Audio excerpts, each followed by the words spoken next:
Tata rule Britain. अगर one की महारानी के पास कोहिनूर है तो क्या हुआ, हमारे पास जगुआर और लैंड रोवर दोनों है।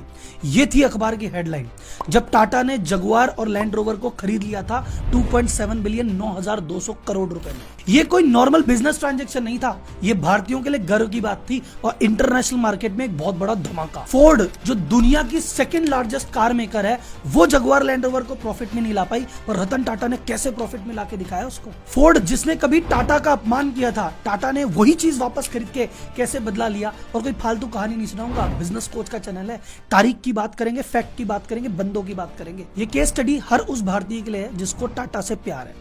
ये हर उस बिजनेसमैन और बिजनेस के स्टूडेंट के लिए है जो ये जानना चाहता है कि यार लॉस में चीजें आती कैसे है और लॉस में आती है तो उसको फिर प्रॉफिट में लेके कैसे जाते हैं। ये केस स्टडी आपको सिखाएगी कि कैसे अपने एम्प्लॉय का और आसपास के लोगों का दिल जीता जाता है। ये कहानी है टाटा की, ये कहानी है देश की, और ये कहानी है एक सपने की और सम्मान की। अगर आपको सुननी है तो ये कहानी पूरी सुनना, बीच में छोड़ के मत जाना, कहानी का अपमान हो जाएगा। जाना है तो अभी निकलो। तो जनता जनार्दन की जय बोल के करते हैं वीडियो की शुरुआत।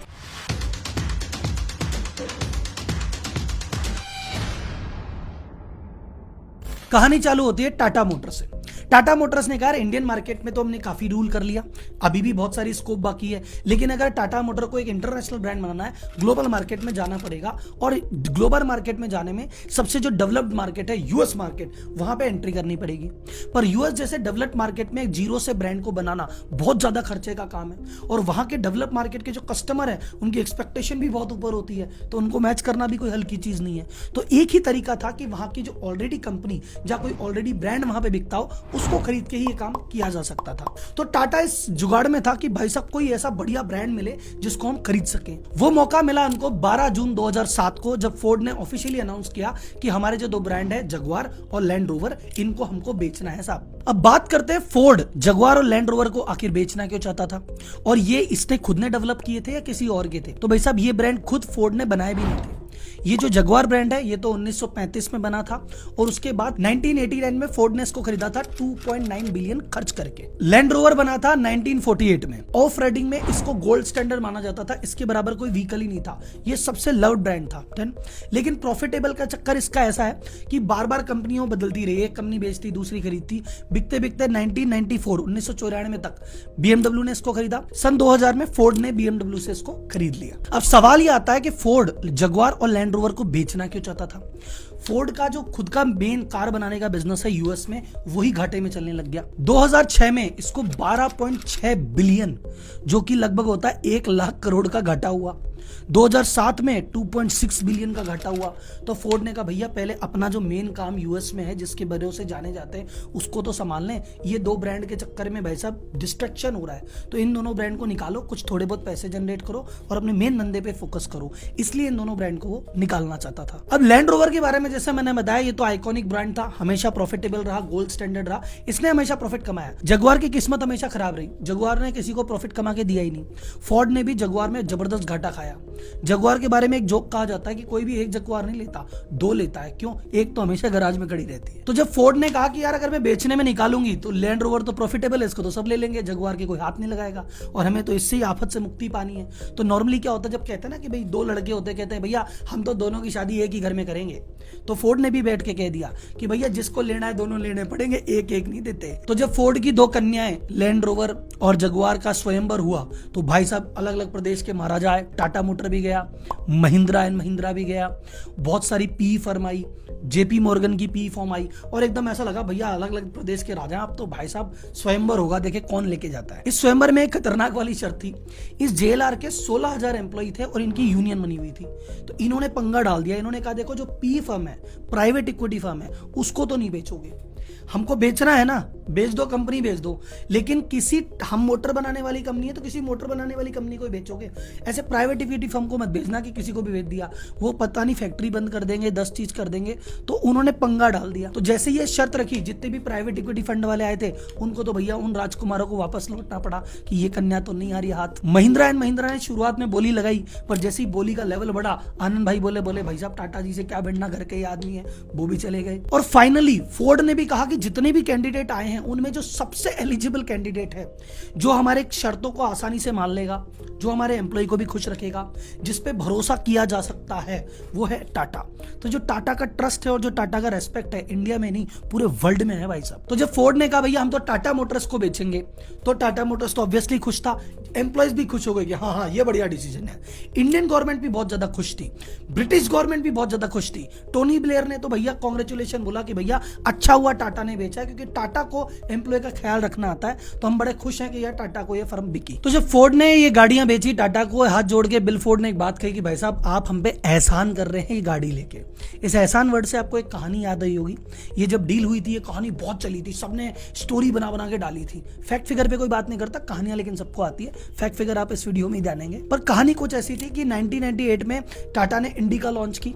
अब इंडिका लॉन्च की पर उसकी सेल बहुत डाउन थी, तो उन्होंने कहा ऐसे तो काम चल रहा नहीं। तो वो फोर्ड के पास गए, भैया हमारा कार वाला डिवीजन आप ले लो। तो उन्होंने कहा यार जो तुमको कार बनानी आती नहीं, क्यों आए थे डिवीजन में, तुम तो बस ट्रक बनाने वाले हो, बस वही बनाया करो। ऐसा करके रतन टाटा का अपमान कर दिया था। उसी फोर्ड की कंपनी का घमंड नीचे हुआ और हाथ जोड़ के कंपनी बेचनी पड़ी। और फिर फाइनली 2 जून 2008 को ये डील कंप्लीट हुई। और जैसा मैंने बताया आपको कि अखबारों की headline, empire strikes back, India rule Britannia, Jaguar is now Indian. Queen के पास कोहिनूर है तो क्या हुआ, लैंड रोवर जगुआर तो हमारे पास है। तो ऐसे करके इंडियंस को तो बड़ा प्राउड फील हुआ, लेकिन ब्रिटिश नागरिकों को बहुत बुरा लगा। उन्होंने कहा यार ये कोई बात थोड़ी होती है यार, हमने इन पे रूल किया है, हमारी कंपनियां खरीद रहे हैं, ऐसी कोई बात थोड़ी होती है। तो उनसे जब बातचीत की तो उनके नागरिकों का कि यार जब फोर्ड जैसी कंपनी जब लैंड रोवर को प्रॉफिट में नहीं चला सकी, जगुआर को नहीं चला सकी, तो भाई साहब टाटा की क्या औकात है। इनको तो प्रीमियम गाड़ियों का एक्सपीरियंस भी नहीं है। अभी बात आपके भी मन में आई होगी, हाँ यार सर फोर्ड अगर लॉस में थी तो टाटा ने क्यों खरीदा। टाटा ने इसलिए खरीदा, उनको पता है प्रॉफिट में लाऊंगा और कैसे लाऊंगा, ये केस स्टडी है, ध्यान से सुनना। एक सवाल कि राहुल जी अगर टाटा को खरीदना था तो यही ब्रांड क्यों खरीदे। बहुत सारे कारण थे। पहला कारण, ब्रांड बहुत बढ़िया थे, ग्लोबल लेवल पे जब पहचान हो गई। दूसरा, इनकी जो मैन्युफैक्चरिंग फैसिलिटी थी वो एडवांस थी। तो टाटा मोटर ने कहा इनकी खरीदेंगे, प्लांट भी आएंगे तो मैन्युफैक्चरिंग भी, टेक्निक भी सीख लेंगे। इनका R&D सेंटर था वो भी एडवांस था, तो रिसर्च एंड डेवलपमेंट जो चल रही है एडवांस, वो भी मिल जाएगी। फिर इनकी लैंड रोवर की जो XUV आती है वो इनकी सफारी, जो टाटा सफारी है उसका एक्सटेंडेड वर्जन है। बोले हम खुद डेवलप करेंगे तो हमें जाने कितने साल लगेंगे, यहाँ तो बना बनाया मिल रहा है। आज तक टाटा ने चाहे बस बनाई, चाहे ट्रक बनाई, चाहे कार बनाया, वैल्यू फॉर मनी वाला बनाया, लग्जरी के सेगमेंट में गए नहीं। तो लग्जरी सेगमेंट में इसके थ्रू एंट्री हो गई और एक बहुत बड़ा मार्केट जो पहले बंद था अब ओपन हो गया। और पूरे वर्ल्ड में ग्लोबल डीलरशिप बनी बनाई, 170 कंट्री में 2600 से ज्यादा डीलर बने बनाए मिल गए। तो डील सिर्फ कंपनी की नहीं हुई, पूरी इकोसिस्टम की हुई कि और पूरे विश्व में नाम का नाम हो गया, डीलर का डीलर हो गया, टेक का टेक हो गया, प्लांट का प्लान हो गया, सिक्योरिटी मिल गई, बाकी प्रॉफिटेबल तो इसको बना लेंगे। जगुआर लैंड रोवर को खरीदने के बाद जब पहली एम्प्लॉय मीटिंग हुई और इन सभी एम्प्लॉय को संबोधित करने रतन टाटा पहुंचे, तो सबके मन में एक बात क्लियर थी कि भैया कोई नेताजी आदमी आए हैं, अब इन्होंने हमने कंपनी खरीद ली, ये नए मालिक हैं, अब ये भाई साहब हमारी जम के क्लास लेंगे, एक बार दिखाएंगे कि मैं कितनी बड़ी अथॉरिटी हूं और हमें बताएंगे कि ये रहा प्लान, करो फॉलो। रतन टाटा जी अलग ही आदमी, उन्होंने ऐसा कुछ किया ही नहीं। उन्होंने कहा कोई बात नहीं सर, आपकी कंपनी है, आपको अच्छी चलानी आती है, हम आपके मालिक नए हैं तो क्या हुआ। ऐसा नहीं कि हम अपना रोल चलाएंगे, आप और हम मिलके कंपनी चलाएंगे।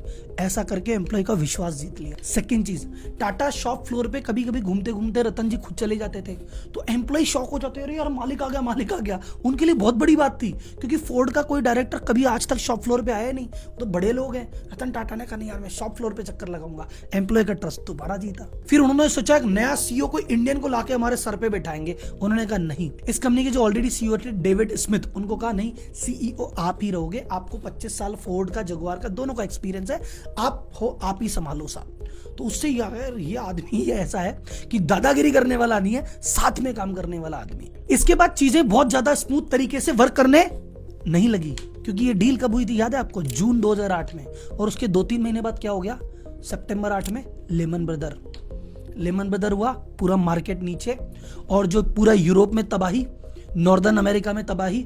और यही तो सेगमेंट था, यही तो मार्केट था जो जगुआर लैंड रोवर की गाड़ियां खरीदा करता था। एकदम से सेल शून्य। टाटा मोटर जिसका 2008 में प्रॉफिट 2515 करोड़ रुपए था, 2009 में उसका लॉस हो गया 2500 करोड़ का, 5000 करोड़ का लॉस एक साल में। टाटा को अपने इनिशियल बजट के अलावा 4500 करोड़ अलग से खर्च करने पड़े सिर्फ खर्चे निकालने के लिए। ये पैसा लेने के लिए जब भाई साहब ब्रिटिश बैंक के पास गए या यूरोपियन बैंक के पास गए, पहली बात तो उनकी ठन गोपाल हो रखी थी 2008 के चक्कर में। फिर थोड़ा बहुत जो पैसा भी देना चालू किया, पैसा देने के लिए कंडीशन रखी, बोले नहीं हम इसमें डायरेक्टर भी बनेंगे, हम फलाना भी करेंगे, हम ढीमका भी करेंगे। टाटा ने कहा यार नखरे ज्यादा कर रहे हैं। टाटा ने कहा रहने दो, हम तो इंडियन बैंक से ही ले लेंगे। तो इंडियन बैंक का एक कंसोर्टियम बना, एसबीआई ने उसको लीड किया और उस बैंक ने मिलकर 500 मिलियन लगभग 4000 करोड़ रुपए टाटा को दिए पूरे टर्न अराउंड के। तो ऐसा नहीं कि टाटा ने खराब हालत में जगुआर ली और उसको ठीक किया, खराब हालत में ली, उससे भी खराब हालत में आई और फिर उसको ठीक किया। ये टर्न अराउंड करने के लिए सबसे पहले रतन टाटा जी ने किया कि भैया एक मैनेजमेंट कंसल्टेंट एजेंसी को हायर किया। उन्होंने एक जर्मनी की म्यूनिक की एजेंसी थी उसको हायर किया और ग्लोबल लेवल पे केपीएमजी को हायर किया कि भैया हमें आगे का प्लान बताओ, हम कैसे वर्क करें। और उस कंपनी ने उनको 3 स्ट्रेटजी बताई कि देखो नए प्रोडक्ट को डेवलप करो, नए मार्केट को डेवलप करो, कैश मैनेजमेंट करो और कॉस्ट कटिंग करो। तो जितने भी भाई साहब, जितने भी व्यापारी टू सीओ वाले हमारे पार्टिसिपेंट हैं, जिन्होंने व्यापारी टू की क्लास अटेंड की है या एडवांस क्लास अटेंड की है या बूट के में साथ काम करते हैं, याद करो अपन क्या बातें करते हैं कि भाई साहब आपकी कॉस्ट कटिंग जरूरी है। जब रतन टाटा जैसा फिगर कॉस्ट कटिंग के फेवर में है, आप कौन से देश के नेता हो रहे हो, कौन से खेत की मूल्य हो भाई साहब। एक आदमी कहता है सर कंसल्टेंट की क्या जरूरत है, बिजनेस तो आदमी खुद ही कर लेगा। सर जी जिन्होंने बिजनेस 150 साल चलाया, जब कोई प्रॉब्लम आती है, जब वो कंसल्टेंट को हायर करते हैं तो हम कौन से खेत की मूल्य है। तो यहाँ पे एक मैसेज उन लोगों के लिए भी है जो 99 रुपए देने के लिए 100 बार सोचते हैं कि यार देवे के ना देवे। अरे दादा सोचो जरा, कॉस्ट कटिंग में क्या क्या किया। सबसे पहले आया लेबर फ्रंट पे, बैठ के सब लेबर को बैठ के समझाया, देखो कंपनी की हालत तुम्हें पता है पहले ही ज्यादा खराब थी और अब तो बहुत ज्यादा खराब हो गई, या तुम बोलो तो मैं तुम्हारे आधे से ज्यादा को अभी निकाल दूं और सब कुछ बंद कर दूं, फैक्ट्रियां, और तुम साथ दो तो अपन कंपनी को प्रॉफिटेबल बना सकते हैं। और लेबर को समझा के कुछ एग्रीमेंट किए जिसपे ये आए। पहला इन्होंने कन्विंस किया कि जो 40 घंटे तुम पर वीक काम करते हो, 3 घंटे एक्स्ट्रा काम करना पड़ेगा। पूरी लेबर मान गई, बोले हाँ साहब। फिर उन्होंने कहा कि भाई पे फ्रीज करना पड़ेगा, मैं तुमको सैलरी रेगुलर बेसिस पे नहीं दे पाऊंगा, थोड़ा रुक के देना पड़ेगा, 2 महीने 4 महीने सैलरी रुक के देंगे, टुकड़ों में देंगे। लेबर ने कहा ठीक है भाई साहब। कुछ जो पुराने इनएफिशिएंट लेबर थे, ऐसे 2000 लेबर को नौकरी से हटाया भी गया। कुछ इनएफिशिएंट लोग थे उनको जबरन छुट्टी पे भेजा गया, कईयों को वीआरएस दिया गया। इन सब चीजों को करके टोटल 32% मैन पावर को इन्होंने एडजस्ट किया और टोटल 68 मिलियन पाउंड यानी लगभग 680 करोड़ रुपए की सेविंग अर्जित की। R&D में, रिसर्च एंड डेवलपमेंट में हैवी इन्वेस्टमेंट किया। इंडस्ट्री स्टैंडर्ड है अपने रेवेन्यू का 5% इन्वेस्ट करना चाहिए, टाटा ने 14% इन्वेस्ट किया कि भैया नया ऐसा मॉडल बनाओ जो फ्यूल एफिशिएंट हो, जो चीजें जल्द बिके और कंटेम्परेरी मॉडल के अनुसार हो। तीसरा, नए मार्केट डेवलप किए। ये जितनी भी सेल जगुआर की होती थी वो होती थी नॉर्थ अमेरिका से, मेन अमेरिका से, या फिर इनके यूरोपियन मार्केट से। अब वो तो बंद पड़े, तो इन्होंने मार्केट डेवलप किया चाइना, इन्होंने डेवलप किया रशिया, इन्होंने डेवलप किया लैटिन अमेरिका। तो टोटल जगुआर की सेल जो उस समय जब इन्होंने बाय किया, टोटल सेल का 1% आता था इन जगह से, इनसे आने लग गया 20%। 2009 में टर्नओवर चालू हुआ था, 2017 में लेडीज एंड जेंटलमैन दिल को थाम लीजिए, सेल कर दी तिगनी, $34 बिलियन, 2,31,000 करोड़ की सेल। टाटा ग्रुप में इस समय टाटा मोटर में 80,000 एम्प्लॉई हैं, उनमें से 35,000 सिर्फ जगुआर और लैंड रोवर में हैं।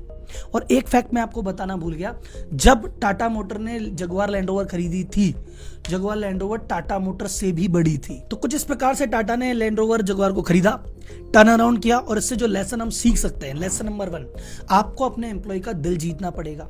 डंडे देके, स्ट्रिक्टनेस करके, अपना नेता बन के कुछ नहीं होता। जब दिल से दिल मिल जाएंगे, वो हाथ मिलाएंगे और फिर रिजल्ट आएगा। दूसरी चीज जो आपको सीखनी है कि आपका टैग कितना भी हाई हो, आपकी कॉस्ट हमेशा लो रहनी चाहिए। अगर आपकी कॉस्टिंग लो नहीं है, आप कॉस्ट कटिंग पे ध्यान नहीं दे रहे, आप कितने ही बड़े तुर्रम खाओ, आप बोलो सर मेरा 70% मार्जिन है, तो 71% आने का प्रयास करना चाहिए।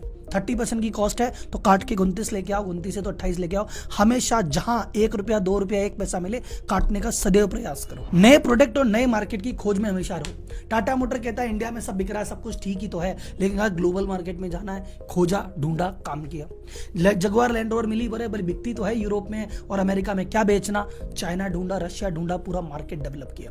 तो हमेशा अपनी सेल बढ़ानी है, या तो नया नया मार्केट डेवलप करो, या नए नए प्रोडक्ट डेवलप करो, या नए नए सेगमेंट में चले जाओ। टाटा वैल्यू फॉर मनी में था, लग्जरी में चला गया। टाटा इंडिया में था, इंडिया से बाहर चला गया। बाहर में एक कॉन्टिनेंट में था, अलग कॉन्टिनेंट पकड़ लिया। तो ये सभी चीजें जो अपन सीख सकते हैं। और बिजनेस कोचिंग या बिजनेस कंसल्टिंग से रिलेटेड अगर आपको चीजें जाननी है तो बहुत सारी केस स्टडी आने वाली है, वहां पे आपको चीजें मिल जाएगी। और ये टाटा सीरीज में मेरा पहला वीडियो नहीं है, इससे पहले 8-10 वीडियो आ चुके हैं। तो अगर आपको टाटा केस स्टडी बिजनेस ये चीजें अट्रैक्ट करती है तो अभी मेरे चैनल को सब्सक्राइब करो, उन प्लेलिस्ट पे जाओ, सारी चीजें आपको मिल जाएगी।